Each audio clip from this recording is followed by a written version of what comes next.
चलिए स्टार्ट करते हैं हम लोग। आपका लास्ट थ्योरम है आपका इसका RHS criteria for congruence of triangle, और वो भी राइट ट्रायंगल। एक और बात क्लियर कर दें, इसको राइट हैंड साइड मत समझ लीजिएगा। This is not right hand side. This notation says right angle hypotenuse side. Right R से राइट एंगल, एच से हाइपोटेनस और एस से साइड।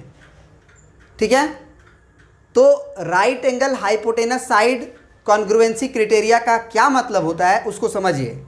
इसमें क्या होता है ना कि दो राइट एंगल होते हैं, बेसिकली दो राइट एंगल होते हैं, मतलब दो ट्रायंगल होगा ना तब तो दो राइट एंगल होंगे। अब दो राइट एंगल में क्या होगा, दो राइट एंगल में क्या होगा कि आरएचएस, तो राइट एंगल मतलब ये 90 डिग्री तो ये भी 90 डिग्री दिया रहेगा। हाइपोटेनस तो आप जानते हैं 90 डिग्री के सामने वाले साइड को हाइपोटेनस कहते हैं। और साइड, अब साइड कोई भी ले सकते हो, आप साइड ये भी ले सकते हो, आप साइड ये भी ले सकते हो। तो कोई भी एक साइड को आप ले लो बराबर, जैसे हम मान लो हम इसको बराबर ले लिए इसके, तो इसमें क्या दिया है कि एक 90 डिग्री का एंगल दिया है और एक हाइपोटेनस के बराबर दिया रहेगा और एक साइड के बराबर दिया रहेगा। बस इतना ही इन्फॉर्मेशन से इस ट्रायंगल को हम कॉन्ग्रुएंस प्रूफ कर देंगे, और एक बार प्रूफ करेंगे और बार बार यूज करेंगे।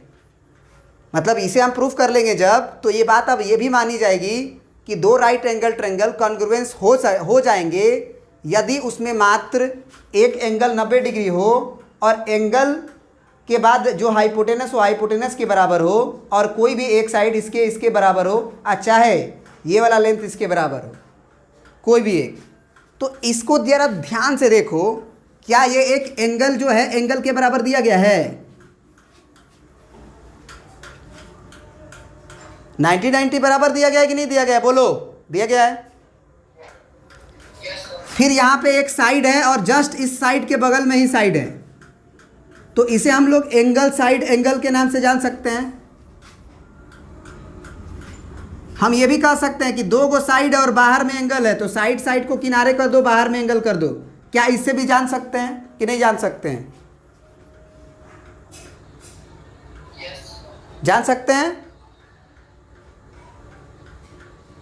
लेकिन हाँ यही बात जाननी थी, ये हर ट्रायंगल में नहीं होगा जिसमें एक एंगल बराबर हो। उस एंगल को क्या डिग्री होना पड़ेगा? Right angle 90 degree. तो अगर 30 डिग्री के बराबर हो और दोनों साइड के बराबर हो तो नहीं, तब फिर वो एंगल को बीच में आना पड़ेगा, माने साइड एंगल साइड होना पड़ेगा। मतलब उस समय तुमको ये वाली साइड जो है वो इस वाली साइड के बराबर देनी पड़ेगी, तब जो है आप कहोगे साइड एंगल साइड। बात समझ रहे हो? तो कहेंगे हम ये थ्योरम साइड एंगल होता है, लेकिन मात्र उस केस में होता है जब वो एंगल क्या डिग्री हो? 90 डिग्री। साइड एंगल हर ट्रायंगल के लिए वैलिड नहीं है, केवल उस ट्रायंगल के लिए वैलिड है जिसमें एक एंगल 90 डिग्री हो। तो हाइपोटेनस के बराबर देना चाहिए और एक साइड के बराबर देना चाहिए। अगर ये दो साइड बराबर दे देगा हाइपोटेनस को छोड़ के, तब तो ये साइड एंगल साइड से ही कॉन्ग्रुएंट हो जाएगा, क्योंकि दो गो साइड बीच में एंगल। हाँ ठीक है, तो चलिए इसको बनाते हैं। पहले इसको पढ़ भी लो, बड़े प्यार से लिख के हैं। कह रहा है कि two right angle triangle are congruent. दो राइट एंगल ट्रायंगल, दो 90 डिग्री वाले ट्रायंगल कॉन्ग्रुएंट कहे जाएंगे if one side and the hypotenuse of one are respectively equal to the corresponding side and hypotenuse of the other. Corresponding side नाम क्यों लिया? एक triangle का उन्होंने बोला कि एक हाइपोटेनस एक साइड और एक 90 डिग्री दूसरे ट्रायंगल के कॉरस्पॉन्डिंग हाइपोटेनस साइड और एंगल के बराबर हो, क्योंकि जो साइड छोटा लग रहा है उसको छोटा से बराबर देखना है ना। मतलब जो साइड छोटा है उसको छोटे के बराबर देखना है, जो बड़ा साइड है हाइपोटेनस के बराबर देखना है। चलिए तो इसको प्रूफ करते हैं, है ना, इसको मिटाएंगे सारा और फिर बताएंगे। तो प्रिंट करना है जब कर लीजिए आप। चलिए तो स्टार्ट करते हैं प्रूफ करना। इसमें भी हम गिवन वगैरह पहले लिख लेते हैं। चलिए तो हमने गिवन लिख दिया है कि एंगल बी जो है वो एंगल ई के बराबर है, और एंगल बस इतना ही, एंगल बी एंगल ई के बराबर है और क्या डिग्री है 90 डिग्री। फिर बी सी बराबर ई एफ है, बी सी की लंबाई ई एफ के बराबर है और ए सी की लंबाई डी एफ के बराबर। हाइपोटेनस जो ए सी है वो हाइपोटेनस डी एफ के बराबर दिया गया है। तो हमें प्रूफ करना है कि इतना इन्फॉर्मेशन से वो दोनों ट्रेंगल ए बी सी और डी ई एफ कॉन्ग्रुएंट होगा। This is we have to proof. हमने एक कंस्ट्रक्शन करना होगा, हमें एक कंस्ट्रक्शन करना होगा जिसमें डी ई को आगे प्रोसीड करेंगे, माने एकदम सीधा डी ई जो है उसी को हम लोग प्रोड्यूस करेंगे आगे। और आगे प्रोड्यूस करने के बाद ना, इसको प्रोड्यूस करते ही नहीं रह जाएंगे, ए बी की लंबाई हम अपने से नाप लेंगे, क्योंकि ए बी की लंबाई हमें डी ई के बराबर दिया नहीं गया है। तो हम ए बी की लंबाई नापेंगे और उतना ही आगे बढ़ाएंगे। समझ रहे बात को? और इसको मान लो हम पी बोल देते हैं, और उसके बाद उतना बढ़ा के पी से एफ को ज्वाइन कर देंगे। पी से एफ को क्या कर देंगे? ज्वाइन कर देंगे। तो हमने कंस्ट्रक्शन में क्या लिखेंगे हम कि हमने डी ई को प्रोड्यूस किया पी तक और पी से एफ को मिला दिया। ठीक है, चलिए तो ये हमारा कंप्लीट हो गया, है ना, कि produce D E to P such that P तक इस तरह से प्रोड्यूस करिए कि पी ई की लंबाई ए बी के बराबर हो, सच दैट कि ए बी की लंबाई पी ई के बराबर हो, and join P to F, और पी से एफ को हम लोगों ने ज्वाइन कर दिया। अब फिर से जैसे हम लोग साइड एंगल साइड प्रूफ करते समय ये ट्रेंगल और ये ट्रेंगल को कॉन्ग्रुएंट प्रूफ किए थे, फिर से हम इसी ट्रेंगल और इसी ट्रेंगल को कॉन्ग्रुएंट प्रूफ कर सकते हैं। आप कहोगे सर वो कैसे? तो हम कहेंगे कि तुम कंस्ट्रक्शन में क्या कर रहे हो, कंस्ट्रक्शन में तुम ए बी की लंबाई को क्या रखे हो, पी ई के बराबर रखे हो कि नहीं रखे हो? रखे हो ना, रखे हो ना। उसके बाद बी सी की लंबाई तुम ई एफ के बराबर तुमको दिया गया है कि ये पहले से बराबर है, तो दो को साइड बराबर हो गया। और अगर इसे ही प्रोड्यूस किए हो तो ये एक लाइन है, तो क्या ये एंगल भी 90 डिग्री होगा क्या? ऊपर वाला एंगल 90 डिग्री दिया है ना, और इसी को तुम प्रोड्यूस किए हो, तो ये पूरा एंगल 180 डिग्री होगा। तो पूरा 180 हो गया तो 90 हो गया, तो नीचे वाला भी क्या होगा? 90 डिग्री होगा। तो ये भी 90 और ये भी 90, तो दोनों अगर 90 डिग्री हो गया तो हम कहेंगे ना कि साइड एंगल एंगल के बराबर है ही, एगो साइड इस साइड के बराबर है, दोनों ट्रायंगल कॉन्ग्रुएंट हो गए। बोलो, बात समझ में आया? तो इस बात को हम लिखने जा रहे हैं अब, ठीक है ना, बोलते रहना, ठीक ना। तो देखो हमने लिखा ए बी की लंबाई पी ई के बराबर, हमने शुरू में लिखा कि in triangle A B C and triangle P E F, मतलब ए बी सी को और पी ई एफ को देखो ध्यान से। हमने लिखा ए बी बराबर पी ई, ए बी की लंबाई पी ई के बराबर, कैसे? By construction. फिर बी सी की लंबाई ई एफ के बराबर, बी सी ये है, ई एफ ये है, कैसे? गिवन है, ये दिया गया है आपको, बी सी बराबर ई एफ। फिर आगे लिखे हैं कि angle B angle P E F के बराबर है, यहाँ पे एंगल लगा देना, कैसे? तो एंगल बी जो है एंगल पी ई एफ के कैसे बराबर है? क्योंकि, और ये 90 डिग्री भी लिख लो बगल में, ये बगल में 90 डिग्री भी लिख लो।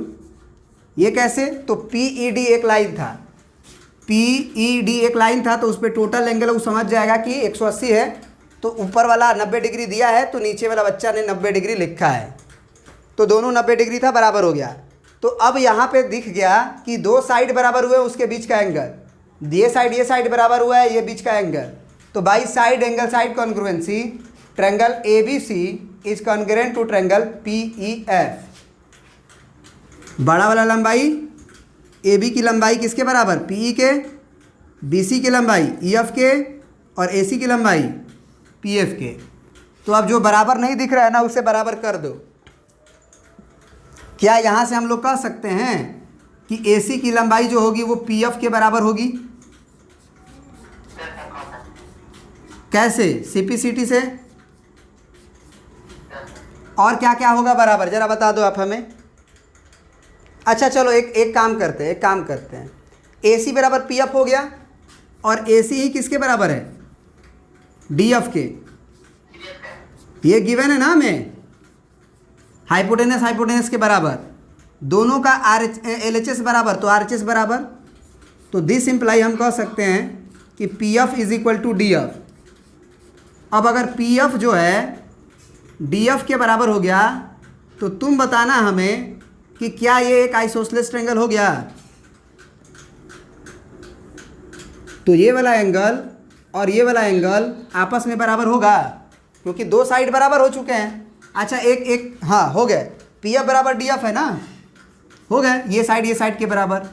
तो हम कह सकते हैं कि ये बराबर होगा, तो निश्चित रूप से एंगल D बराबर एंगल F, ये कैसे लिख देंगे?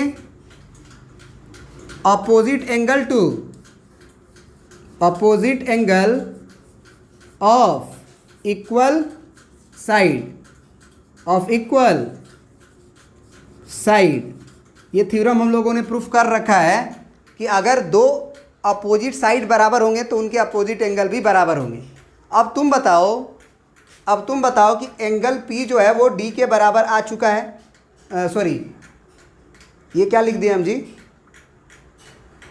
एंगल D जो है एंगल P के ना बराबर होगा कि F के बराबर होगा? F तो हाँ, ये एंगल D जो है वो एंगल P के ना बराबर होगा। सही बात है, क्योंकि इसके सामने का एंगल P हुआ और इसके सामने का एंगल D हुआ, ये बराबर हो गया। समझ में आया यहाँ तक? और पहले से तुमको ये एंगल इस एंगल के बराबर दिया गया है। बोलो, हम लिख सकते हैं ना कि एंगल B बराबर एंगल E बराबर 90 डिग्री। अब दो गो एंगल बराबर हो चुका है, अब मात्र एक साइड बराबर हो जाएगा तो दोनों ट्रायंगल कॉन्ग्रुएंट, जबकि हमें दो गो साइड बराबर दे दिया गया है ना। हमको ये साइड के भी बराबर दिया गया है, और ये BC की साइड EF के भी बराबर दिया गया है। तो सफिशिएंट जो कंडीशन है उससे ज़्यादा कंडीशन हमारे पास है। तो हम क्या लिख देंगे आगे क्या लिख देंगे बोलो? BC बराबर EF गिवन है। तो अब क्या लिख देंगे लास्ट में भाई? कौन सा थ्योरम?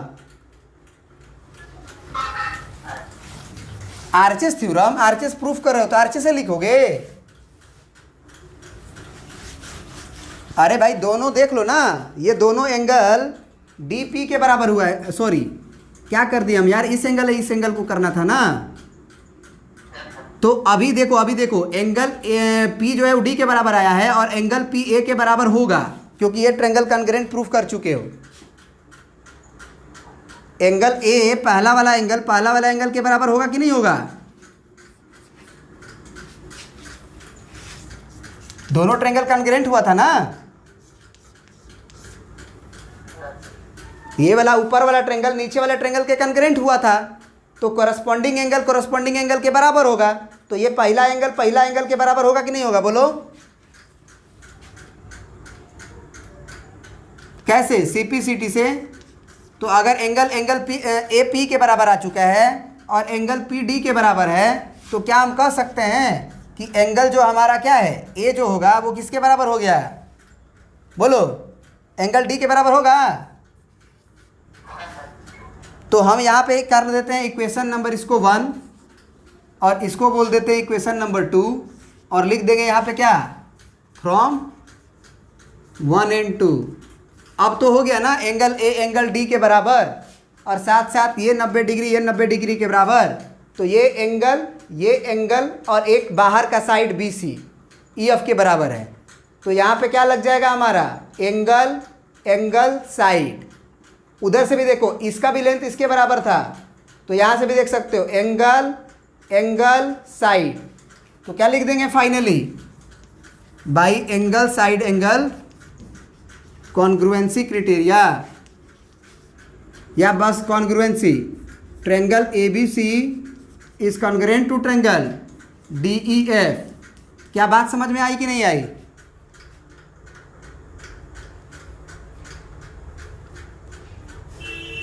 आ गई बात समझ में? बोलिए। तो ये पूरा कंप्लीट थ्योरम आपका कंप्लीट हो गया। अब जो है आप कोई भी क्वेश्चंस बनाइएगा तो आप अटेम्प्ट करने जो हो गए, 2-4 क्वेश्चन अगर हम और बता देंगे ऐसे वीआईपी, जिससे कि हर क्वेश्चन में थिंक करने का एक डेवलप हो जाएगा आपके पास थिंकिंग, उसके बाद आपसे क्वेश्चन सारे बन जाएंगे। तो इसके बाद वाला वीडियोस जो है आप ज़रूर देखिएगा, क्योंकि उसमें हम ये बताए रहेंगे कि कैसे कैसे क्वेश्चंस पे कैसे सोचते हैं और किस तरह से सोचा जाता है, किन किन बातों का बस ध्यान रखना पड़ता है जिससे ये क्वेश्चंस बन जाते हैं। तो सो प्लीज़ करके ये देखिएगा ज़रूर इसके नेक्स्ट वीडियोस को। उसके बाद कॉन्ग्रुएंसी का कहानी ख़त्म हो जाएगा। आप देखिएगा बहुत मज़ा आने वाला है। आप क्वेश्चन बनाइए जो भी आर.एस. अग्रवाल का है, पहले एग्जाम्पल्स और फिर आप एक्सरसाइज पे आ जाइए। इनफैक्ट आप एनसीईआरटीज़ के भी हम थ्योरी यही देते हैं, जो भी ये पार्ट है उसको हम डाल देंगे इसी वीडियोज़ में एनसीईआरटी वाले प्लेलिस्ट में। तो जो लोग एनसीईआरटीज़ बना रहे हैं वो कंप्लीट एनसीईआरटीज़ का एक प्लेलिस्ट उनको मिल जाएगा, लगातार वीडियोज़ रहेंगे, आप देख सकते हो। और एक आर.एस. अग्रवाल का अलग से प्लेलिस्ट रहेगा, ठीक है ना, एक ही चैप्टर का, कॉन्ग्रुएंसी ऑफ ट्रायंगल का। चाहे कोई भी आप चैप्टर ले लो पूरे मैथमेटिक्स में, वो आर.एस. अग्रवाल एनसीईआरटी दोनों रहेंगे, ठीक है ना। वैसे बुक तो आप कोई भी बना सकते हो इतना मस्त थ्योरी देने के बाद। आई होप, मैं आशा करता हूँ। चलिए, थैंक यू।